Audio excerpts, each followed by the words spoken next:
Oke, halo selamat datang kembali teman-teman di channel analisis laporan keuangan oleh Edwin. Oke, jadi untuk video kali ini kita mau bahas tentang saham Pegas ya, Pertamina Gas Negara, perusahaan gas negara. Oke, jadi sebelumnya seperti biasa ya kita disclaimer dulu gitu. Jadi materi ini video ini disusun oleh saya sendiri Edwin untuk tujuan berbagi wawasan, berbagi pengalaman, berbagi ilmu serta sudut pandang pribadi saya seputar analisis laporan keuangan dan investasi saham. Jadi video ini bukan merupakan rekomendasi investasi ya teman-teman ya. Jadi bukan dimaksudkan untuk ajakan membeli, menjual, ataupun menahan suatu saham. Tapi hanya sekedar untuk edukasi aja gitu. Jadi segala keputusan investasi sepenuhnya itu merupakan tanggung jawab teman-teman pribadi masing-masing. Ya, jadi disarankan untuk selalu riset mandiri, analisis mendalam, dan kalau diperlukan konsultasi dengan penasihat keuangan yang ahli, gitu ya, yang punya lisensi juga tentunya, sebelum Anda ambil keputusan. Oke, jadi, di awal saya selalu sampaikan gitu ya, untuk meluruskan gitu ya, apa sih yang saya, apa namanya, yang saya lihat gitu dalam laporan keuangan gitu. Jadi selalu di awal video saya sampaikan dulu gitu ya, materi singkat aja gitu ya tentang, bagaimana memilih suatu perusahaan gitu ya. Di bursa sendiri itu kan ada banyak perusahaan ya, ada 900 lebih, dekat lagi bentar lagi mau 1.000 nih gitu ya. Gimana sih kita cara, mencari perusahaan yang baik gitu ya, ciri-ciri perusahaan yang baik nih, saya bicara, eee, bisnisnya dulu gitu ya, nggak bicara harganya gitu. Nah, ini saya setiap hari gitu ya, yang saya lakukan ini gitu, saya selalu mencari 3 kriteria utama dalam mencari perusahaan. Perusahaan yang pertama adalah perusahaan yang membagikan dividen, gitu. Alasannya kenapa? Karena perusahaan yang membagikan dividen adalah perusahaan yang sudah matang, yang sudah matur, yang sudah menghasilkan profit, dan profitnya bisa dinikmati oleh pemegang saham. Anda berinvestasi di saham dengan membeli saham, Anda ini kan posisinya bukan direksi, bukan komisaris yang mendapat gaji, gitu. Jadi apa keuntungan yang Anda dapatkan dari investasi saham? Ya ada dua, bisa dividen, bisa capital gain, gitu. Jadi kalau misalnya Anda nggak hanya bergantung pada capital gain, takutnya nanti Anda stres, gitu ya. Itu kan kalau incar capital gain itu seperti trader, gitu. Sedangkan Anda maunya investasi nih, gitu. Jadi kalau mau investasi ya goal utama ya ini aja, dividen gitu. Capital gain-nya ya bonus, tapi jangan disepelekan juga karena keuntungan dari capital gain ya bisa dibilang ya harus diakui gitu ya lebih besar daripada dividen. Apalagi kalau misalnya teman-teman bisa dapat saham yang benar-benar murah sekali gitu ya dan take profit-nya gitu ya tapi di harga yang sangat tinggi gitu. Nah, jadi gimana tentang dividen ini? Dividen ini dibagikan oleh perusahaan yang memiliki kondisi bisnis yang sehat. Harus sehat dulu. Betul ya, jadi kalau bisnisnya sehat, operasionalnya baik, baru bisa bagi dividen. Nggak mungkin kalau perusahaan yang sedang sakit gitu, yang katakanlah terlilit hutangnya besar, terus dipaksa bagi dividen, nggak mungkin gitu. Jadi Anda harus cari yang sehat kondisi bisnisnya gitu, jangan sembarangan gitu ya. Karena ciri-cirinya yang tadi, dividen ini sama apa namanya, bisnisnya ini ada korelasi gitu ya, ada hubungan.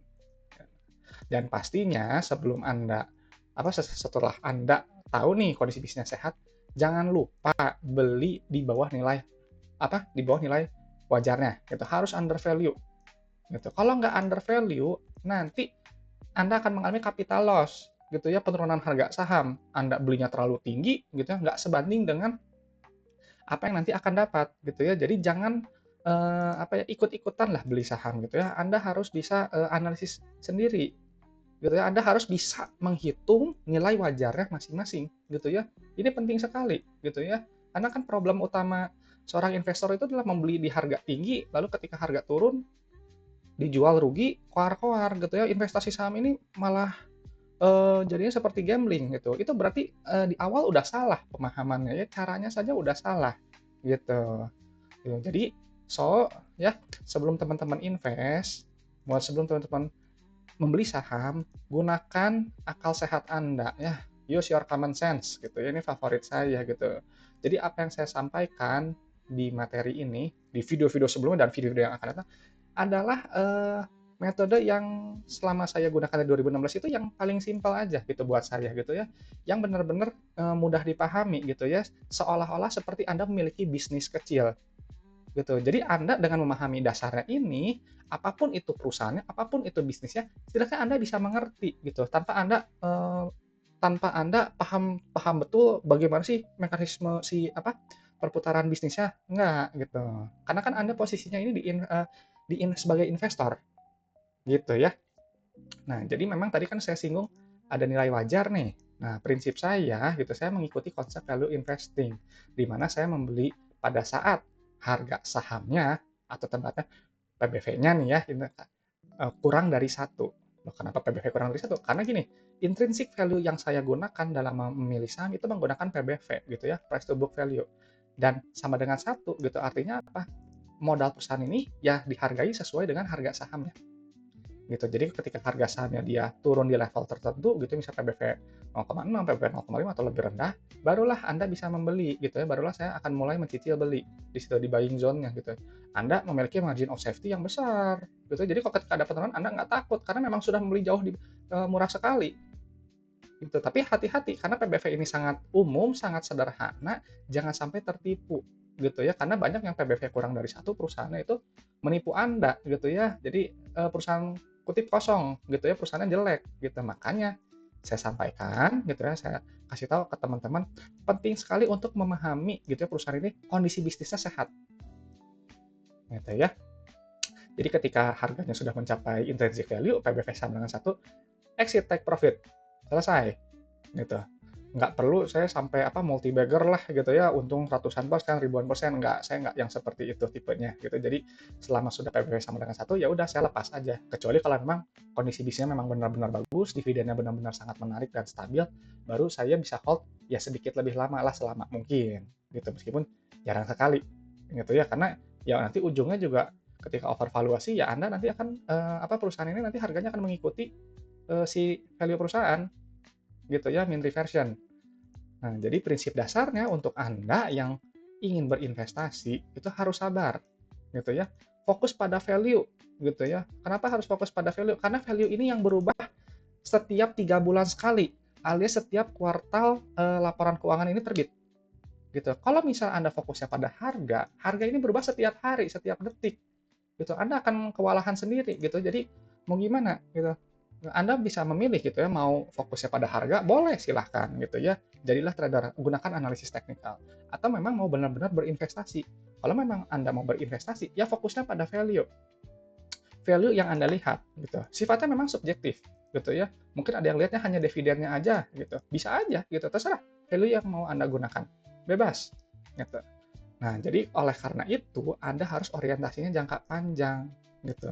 Karena kalau misalnya Anda mengikuti apa yang saya biasa lakukan gitu ya, investasi itu kan perlu waktu. Dia perlu waktu, nggak bisa sekejap sehari semalam tiba-tiba melonjak sekali nggak bisa gitu ya, kecuali kalau memang saham gorengan. Tapi apakah Anda berani masuk di saham gorengan?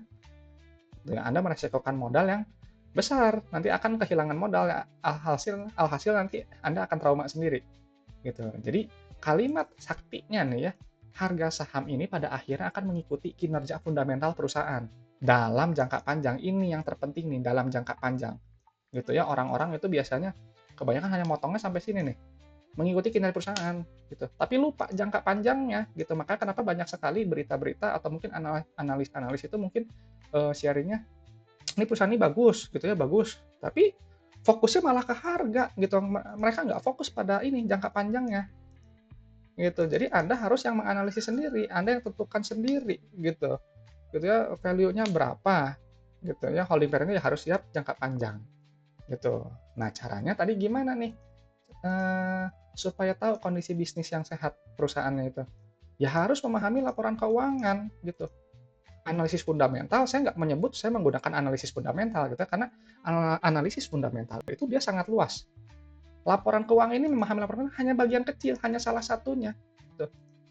Gitu. Kalau misalnya kita bicara fundamental ya, satu misalnya baca laporan keuangan ya paham. Dua, bisa Anda GCG, gitu, good corporate governance, gitu ya. Anda memahami menilai bagaimana manajemennya gitu.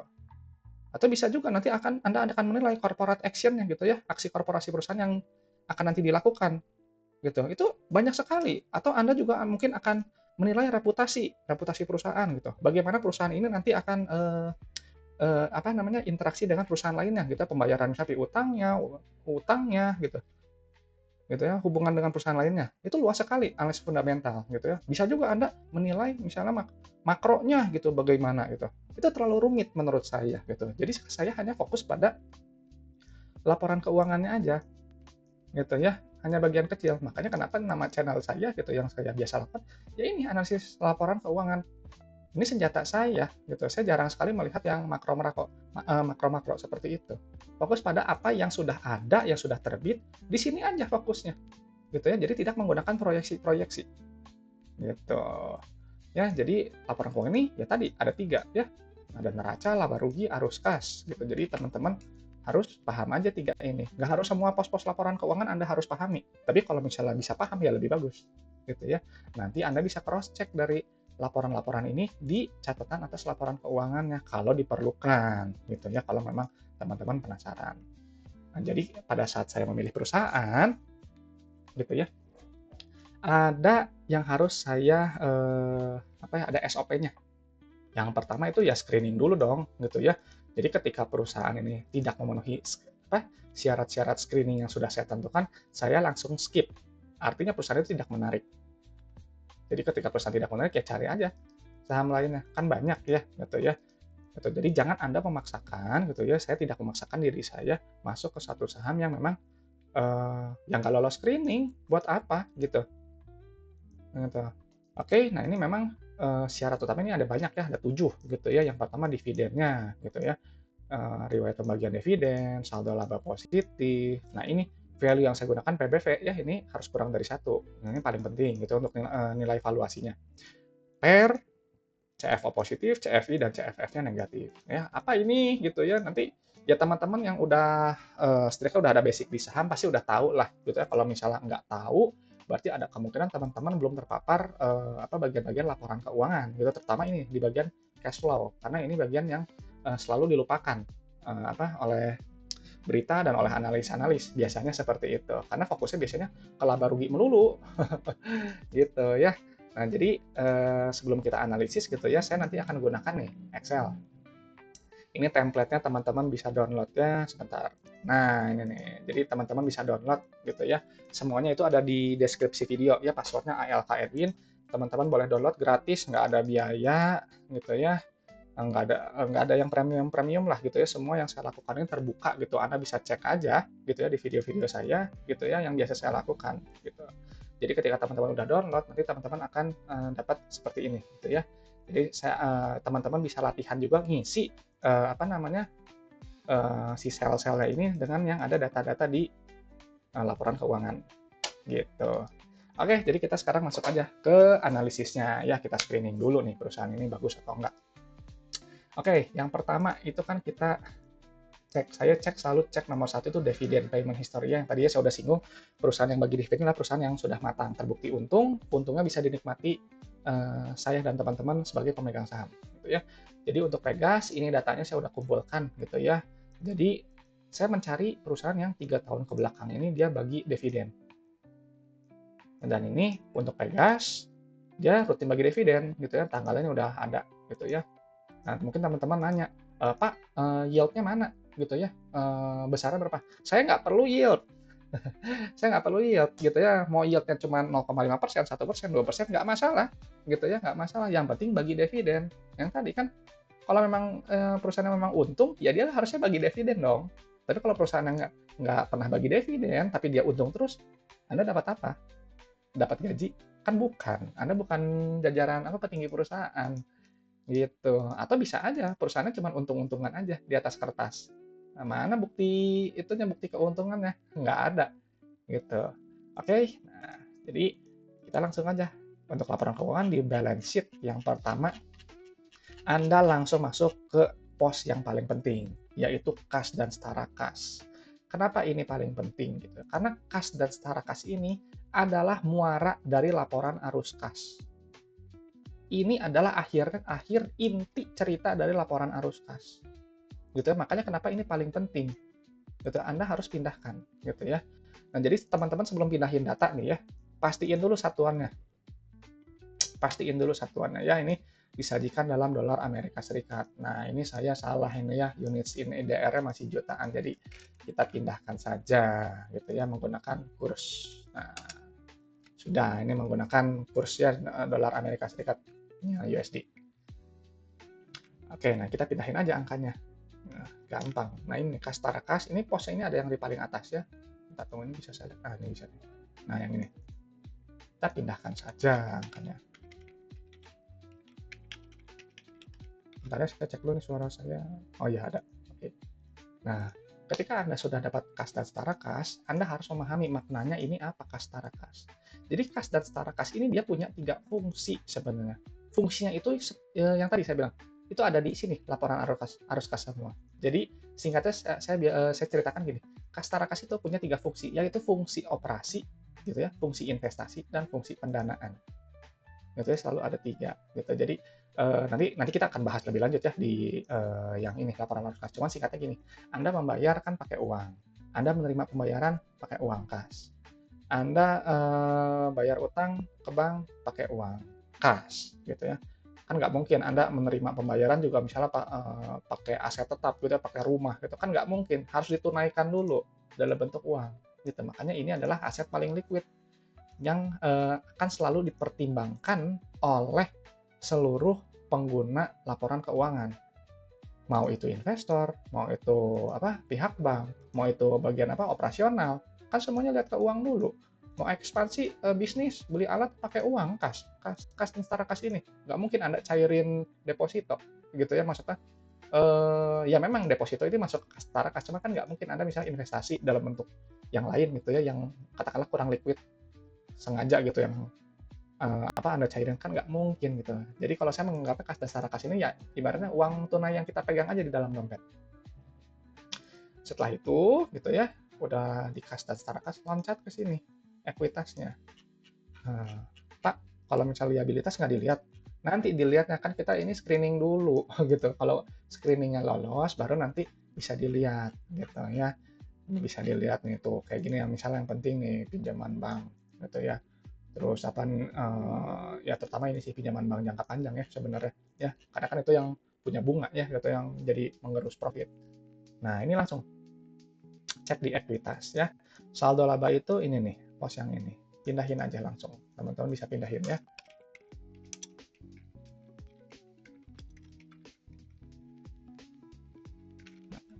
Bedanya apa ini, yang dicadangkan dan yang tidak dicadang, yang belum dicadangkan. Gini aja, Anda profit gitu. Oh bukan, gini aja yang lebih gampang. Sebenarnya apa sih saldo laba itu? Saldo laba itu adalah total akumulasi keuntungan yang telah dihasilkan oleh perusahaan dari perusahaan ini pertama kali berdiri sampai laporan keuangan ini terbit. Total akumulasi semua keuntungan tiap bulan, tiap kuartal, tiap tahun diakumulasikan, jadilah nilai ini, saldo laba ini. Gitu. Jadi berapa keuntungannya? Keuntungan Pegas ini dari pertama kali berdiri sampai kuartal 2 2025. Yaitu 2,8 miliar USD. Besar sekali. Ini belum termasuk dividen loh. Ingat, saldo laba ini adalah total akumulasi di luar dividen yang dibagiin. Jadi kalau misalnya ditambah dividen, ya pasti lebih besar lagi. Jumlahnya berapa nggak tahu, teman-teman aja hitung sama dividen yang udah dibagiin. Gitu. Jadi ini angka kunci. Ini adalah bukti perusahaan ini benar-benar sudah untung. Jadi teman-teman jangan terkecoh dengan berita-berita yaitu ya atau yang bilang perusahaan X, perusahaan A ini untung. Lihat dulu saldo labanya. Kalau misalnya untungnya sekali terus rugi buat apa gitu. Ini kuncinya Anda lihat aja di sini buka laporan keuangannya. Kalau misal saldo labanya negatif ya artinya perusahaan itu rugi melulu, mengakumulasikan kerugian dari pertama kali berdiri sampai laporan keuangan terbit. Apa yang bisa diharapkan gitu ya? Kalau misalnya perusahaan rugi terus. Gitu. Nah, setelah dari saldo laba baru masuk ke sini ekuitas pemilik. Nilainya yang ini nih. Nah ini berapa nih? Juta miliar ya, 2,6 miliar. Masukin aja.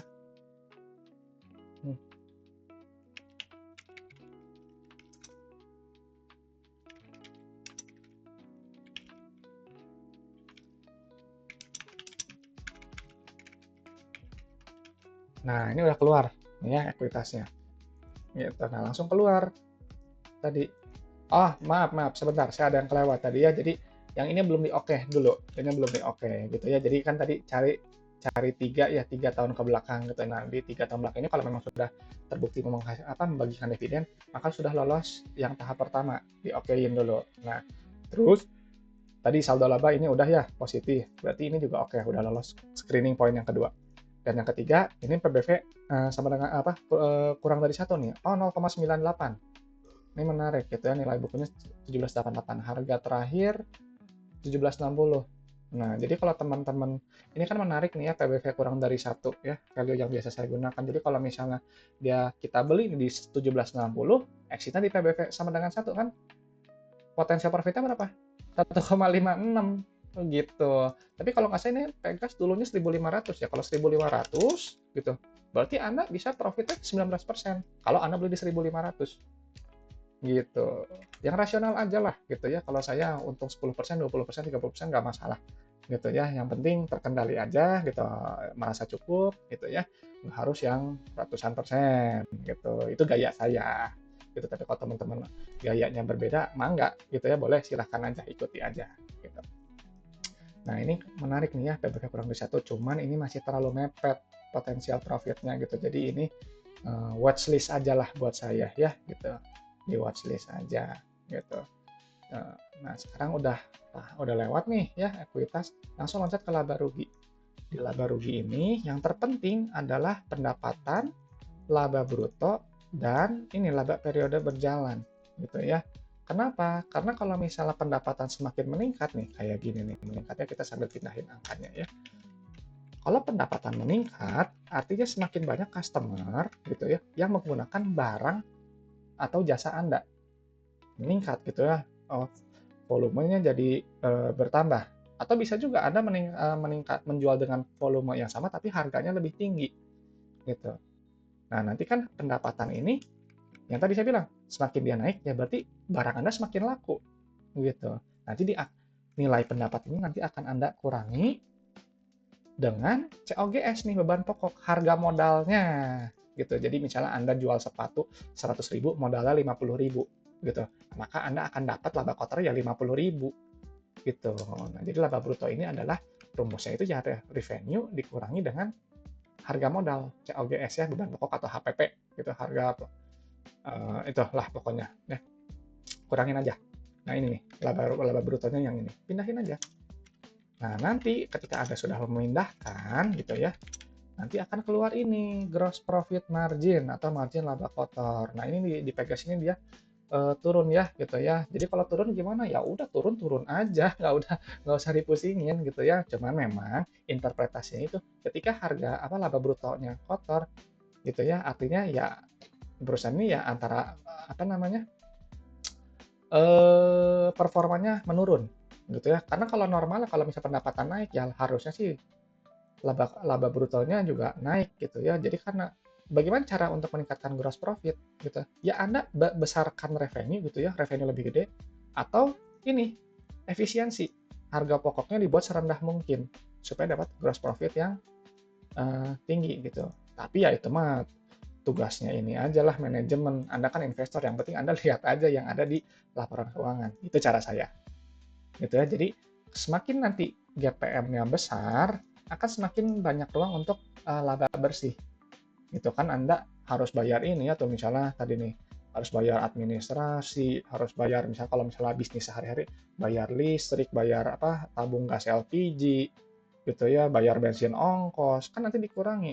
Nanti akan jadi laba operasi, nanti dikurangi lagi dengan beban-beban keuangan atau dapat bunga gitu ya. Jadi laba sebelum ini dan bla bla bla dikurangi pajak gitu ya. Nah, ini nanti Anda cek sendiri aja. Penting nggak? Ya penting-penting aja gitu ya. Cuman kalau saya sih jarang lihat ya, cukup lihat dari sininya aja lah key performance-nya gitu. Nah, jadi ketika udah dikurang-kurangi, habis semua gitu ya, nanti akan mendapatkan laba bersih. Di mana laba bersih? Anda kalau dibuka laba bersih harus turun. Bisa di halaman berikutnya. Yaitu ini nih, laba periode berjalan yang diatribusikan kepada pemilik entitas induk. Nah, ini nih. Ini adalah laba bersih yang perusahaan ini hasilkan. Gitu ya. Nah, ini kita pindahin berapa 186. Nah, ini nih. Turun ya laba bersihnya gitu. Ya udah sih kalau turun tuh yang tadi tinggal Yang tadinya berapa tuh? 10% ya 7% gitu ya. Ya udah, kalau turun aja gitu, berarti performanya emang lagi turun gitu.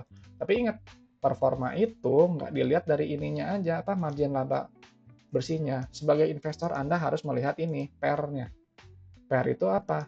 Rasio harga terhadap laba per saham. Nah, ini EPS-nya udah ada nih ya, yang sudah di-annualize. Nah, semakin dia kecil nilainya, semakin dia murah gitu ya secara performa perusahaan, secara profitabilitas. Jadi kalau misalnya PER-nya 9 nih, PER-nya 9, artinya kalau misalnya EPS-nya sama, maka Anda akan balik modal dalam kurun waktu 9 tahun. Nah, jadi lebih bagus mana? Yang 9 atau yang 5? Ya kalau angkanya lebih kecil lebih bagus. Kalau 9 kan tadi 9 tahun balik modal. Kalau 5 itu ya berarti 5 tahun balik modal. Gitu. Jadi cari yang rendah. Dan di sini di kriteria berikutnya ini sudah kurang dari 15. Artinya perusahaan ini menarik. Dan ini juga udah di bawah 10. Gitu ya. Saya memang suka cari yang di bawah 10. Gitu. Cuman sayang sekali ini nilai bukunya terlalu mepet. Jadi harus lebih turun. Gitu ya. Kalau lebih turun, gitu baru terlihat menarik di mata saya. Gitu. Jadinya sebagai pembelajaran aja lah, sharing. Jadi udah beres nih, ya, laba rugi udah beres. Nah ini yang penting gitu ya, ini adalah hal yang paling senang saya bahas sebenarnya dia di arus kas gitu ya, yang sering terlupakan gitu ya. Jadi arus kas ini sama laba rugi ini memiliki hubungan gitu ya. Dan ini memang pencatatannya beda. Yang satu kan akrual, jadi diakui dulu uang yang diterima atau belum itu gimana nanti gitu ya. Tapi kalau arus kas gitu ya, Anda menghitung berdasarkan uang yang diterima.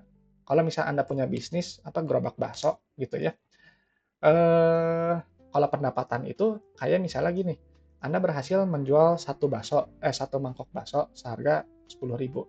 Berarti pendapatan udah tuh tambah 10.000. Bakso kedua 20.000 gitu.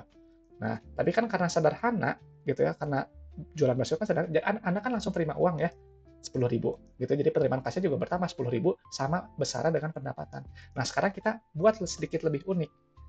Customer Anda yang beli satu mangkok bakso Anda, DP dulu 5.000 gitu ya. Customer berikutnya DP lagi 5.000. Nah, jadi kalau misalnya pakai pencatatan aktual gimana? Pendapatannya tadi kan ada dua customer beli 10.000 ya. Pendapatannya 20.000. Tapi bayarnya masing-masing DP 5.000. Uang yang kas yang diterima berapa? 10.000 gitu. Nah, sekarang saya tanya, kalau uang kasnya sedikit gitu, apakah Anda bisa beli apa namanya? Baksonya gitu atau bisa beli bumbu-bumbunya? Kan belum tentu gitu ya gitu. Jadi penting sekali untuk melihat kesinkronan antara kas yang diterima dengan pendapatan gitu. Makanya kita harus pindahkan dulu ini supaya bisa lihat interpretasi yang lain gitu ya. Kas dari pelanggannya yang di mana? Ini nih. Harus kas dari aktivitas operasi yang paling atas. Yang paling atas. Gitu ya. Memang ini ada dua nih ya dari penghasilan bunga, cuma saya nggak pernah hitung yang bunga. Saya selalu hitung yang hanya yang atas. Gitu. Kalau bunga nanti jadi bias dong ya gitu ya, karena kan eh, apa pengelolaan uang kas ini kan termasuk juga pengelolaan piutang. Jadi manajemen harus bisa menagih piutang usaha. Jangan dibiarkan customer itu dia menunggak hutang terlalu lama, nanti akan kolaps sendiri Anda gitu ya. Ini kita pindahin aja ya angkanya ini. Nah ini kita lihat nih. Nah tadi yang saya kasih contoh. Nah, sekarang kita gampangnya gini, si anggaplah gerobak bakso Anda sudah skalanya besar sekali gitu ya. Nah, jadi Anda menjual bakso senilai total 1,9 miliar. Nah, tapi duit yang Anda terima 2 miliar lebih. Bagus nggak? Bagus gitu. Anda punya kelebihan uang kas yang nanti bisa digunakan untuk yang lain atau Anda menagih piutang dari customer-customer yang sebelumnya berhutang sama Anda. Makanya ini rasio kunci penerimaan kas terhadap pendapatan. Ini adalah realisasi dari pendapatan. Gitu. Anda boleh cek aja ya. Seingat saya kalau misalnya perusahaan-perusahaan yang di bagian properti biasanya rasio penerimaan kas ini agak rendah gitu. Ya kan mereka bayarnya DP per termin gitu. Jadi si perusahaan itu nanti akan bergantung sama pinjaman ke bank untuk nutupin pembangunan gitu. Logika aja lah, itu mah logika aja gitu. Jadi sekarang kita lanjutin dulu nih yang saya mau ceritain tadi tentang kas dan setara kas ya. Oke, nah ini kas neto ini apa nih? Ini pakai angka yang ini. Jadi kas neto ini adalah eh, kas yang seputar dengan operasional perusahaan. Gitu. Jadi misalnya, tapi ini salah nih. 63455. Nah, misalnya Anda kan tadi udah terima uang dari customer, Anda harus bayar pemasok, Anda bayar beban usaha, Anda bayar pajak, gitu. Anda bayar gaji karyawan, bayar beban bunga, bayar bunga atas sewa, atau yang lainnya lah. Itu jadi seputar operasional. Gitu ya, kalau Anda jualan bakso yang tadi, gampangnya itu yang tadi beli bahan gitu, atau Anda punya karyawan ya bayar gaji karyawan, gitu, bayar pajaknya. Seperti itu. Nilainya pada net CFO harus positif. Kalau ini bernilai negatif, artinya perusahaan itu sudah ada gangguan operasional, gangguan arus kas di bidang operasionalnya. Gawat, itu gawat. Kalau sekali ya dipertimbangkan gitu ya. Cuman kalau saya wajib sekali cari yang positif. Karena kalau dia positif, artinya dia secara operasional menghasilkan uang kas, dia untung gitu ya, menagih piutang gitu ya, bagus gitu, karena kan nanti uangnya ini nanti akan digunakan untuk tadi, untuk investasi gitu ya. Investasi itu apa maksudnya? Biasanya saya sih istilah gampangnya untuk ini, ekspansi nih. Anda teman-teman bisa lihat nih, penambahan aset tetap. Nah, apa aset tetap itu? Ya tadi beli alat, beli gedung, beli apalah gitu ya, atau misalnya buka gerai baru gitu, macam-macam, pokoknya ekspansi gitu. Nah, ini udah nilainya. Nah, ini bagus nih. Jadi kalau untuk investasi di pos laporan keuangan ini yang apa di net CFI ini harus yang bernilai negatif. Karena kalau misalnya dia bernilai negatif, artinya perusahaan kan tadi ekspansi gitu, harapannya kalau udah ekspansi ya meraih profit lebih besar. Kalau nilai positif ya itu tergantung. Cuman kalau saya dilihat dulu kenapa nih. Gitu ya, kalau memang dia karena yang tadi nih penerimaan dividen ya udahlah masih bagus gitu ya. Tapi kalau misalnya menjual aset tetap gitu ya, berarti kan Anda bukan ekspansi lagi, menahan ekspansi atau malah rugi, harus pencairan-pencairan investasi yang ada gitu. Jadi harus hati-hati.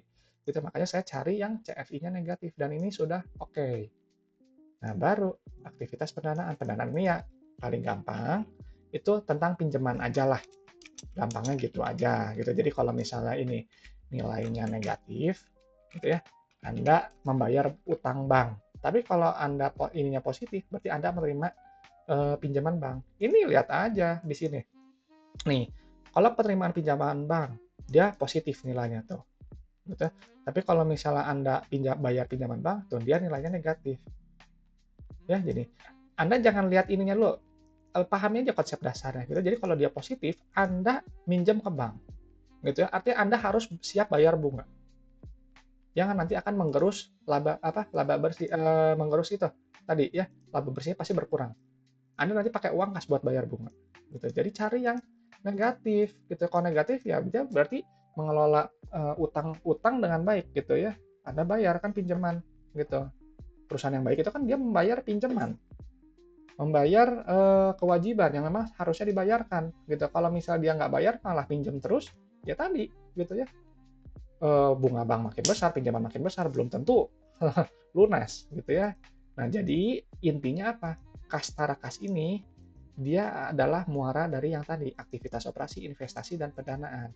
Nah, sekarang gimana cara interpretasinya? Jadi gini, dari operasional, cara baca saya ya, dari operasional menghasilkan 334 juta. Nah, dari uang dari 334 juta ini digunakan 203 untuk bayar utang dan digunakan 6 juta untuk bayar ekspansi. Jadi Anda ada perusahaan ini ada lebih 124 juta gitu ya. Ada uang lebih gitu kan. Anda misal yang tadi bisnis bakso nih ya, Anda udah terima uang banyak.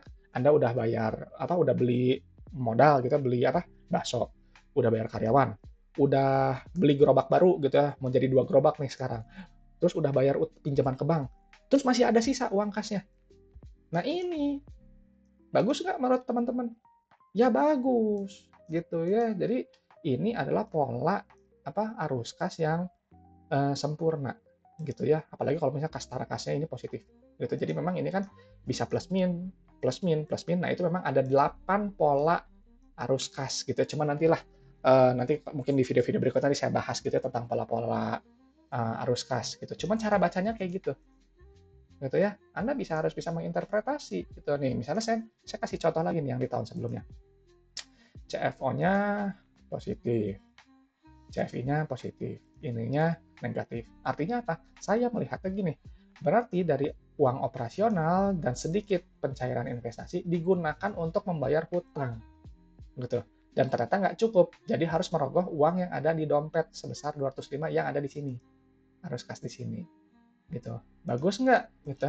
Ya, tergantung Anda nanti melihat dulu ini, pos-pos kecilnya, gitu. Cuman yang sederhananya kayak gitu. Kalau saya ya lihat aja di sini kalau memang udah checklist gitu semuanya, baru nanti saya telisik lagi pos-pos kecilnya gitu. Jadi apa namanya, analisis Pegas sih menarik ya, saya rasa ya gitu ya, menarik atau karena apa, bagi dividen, valuasi juga ya enggak, ya enggak menarik juga ya, maksudnya ya di bawah, dia BPV di bawah satu gitu ya, cuman masih terlalu borderline lah, tipis-tipis gitu ya. Performa perusahaan baik gitu ya, secara arus kas juga baik gitu ya, makanya ini lolos semua. Ini sih kalau buat saya ya watchlist aja lah gitu ya, tunggu harganya lebih murah gitu ya. Nah, jadi Pegas menarik nggak menurut teman-teman? Itu tergantung, Anda harus analisis sendiri gitu ya, supaya nggak apa namanya, dapat pemahaman sendiri. Jadi jangan percaya saya gitu ya, karena di sini saya untuk sharing aja lah pandangan saya tentang saham Pegas. Oke, jadi untuk analisis Pegas selesai sampai sini. Buat teman-teman kalau ada request saham, mau apa, atau ada hal-hal yang mau ditanyakan seputar investasi saham atau analisis laporan keuangan, komen aja di video. Nanti saya akan tanggapi. Nanti saya kalau memang menarik sekali, nanti saya akan bahas di video-video berikutnya. Gitu. Oke teman-teman, itu aja dari saya gitu ya. Mudah-mudahan bermanfaat gitu ya. Kalau memang teman-teman suka sama videonya, boleh like, boleh subscribe gitu ya, supaya dapat pembahasan-pembahasan tentang saham-saham gitu ya, terutama analisis laporan keuangannya nih, gitu ya, supaya nggak bisa sama-sama bareng belajar juga paham gitu. Oke teman-teman, sampai ketemu di video berikutnya.